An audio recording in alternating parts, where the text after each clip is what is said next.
दोस्तों फहद मुस्तफा जी लॉलीवुड जी movie zombie ॾिसण लाइ करे असीं टई दोस्त किनू मोह खणी निकिरी चुका हुआसीं ओशियन मॉल जी तरफ़। महांगाई जे तक़ाज़नि खे ॾिसी करे मजबूरन असांखे लाले वारे होटल ते बीहणो पियो, छो जो वॾेरे खीसे साहब असांखे इजाज़त कोन पई ॾिनी त ओशियन मॉल मां का शइ वठी खाइजे।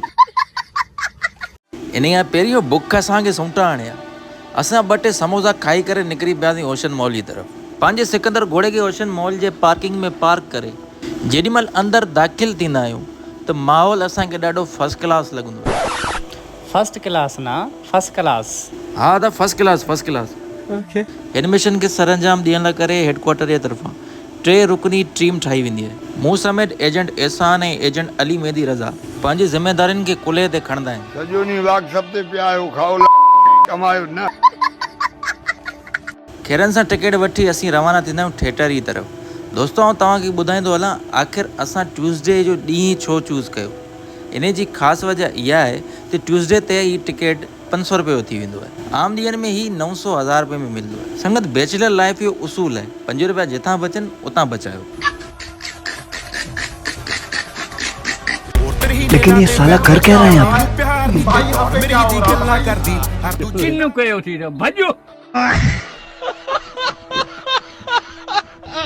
असां टिनिनि छड़नि खे कोने में विहारियो वेंदो आहे जीअं असीं डिस्टर्ब करे सघूं ॿियनि कपल्स खे जेके कोने में वेठा आहिनि। लाइट्स ऑफ थींदियूं न असांखे उथण जो चयो वेंदो आहे।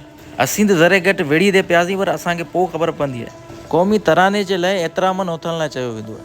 हाणे ॻाल्हि सम्झ खां ॿाहिरि आहे, ही मूवी था ॾेखारीनि या मुजाहिद था तयारु कनि जंग करण लाइ।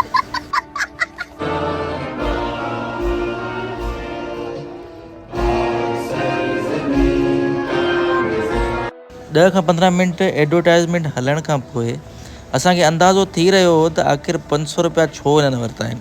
मूवी हलण खां पहिरीं CCTV जी वार्निंग ॾिनी हुई त जीअं मतां कंहिंजो MMS न ठही वञे। मूवी जी शुरूआत मोहसिन अब्बास खां थींदी आहे जेको लियारी एक्सप्रेस वे तां अची रहियो हूंदो आहे। शायदि हुनजो शुगरम लो थी वेंदो आहे जंहिंजी वजह सां हुनखे गैर मामूली असरात थी रहिया हूंदा आहिनि। शायदि हुन अहिड़ी केबिन तां सफ़ीना गुटको वरितो हुजे जिते 100 जूं 6 मिलंदियूं हुजनि ऐं इन ई सस्ते नशे जी वजह सां हिनखे एलर्जी थी रही हुजे।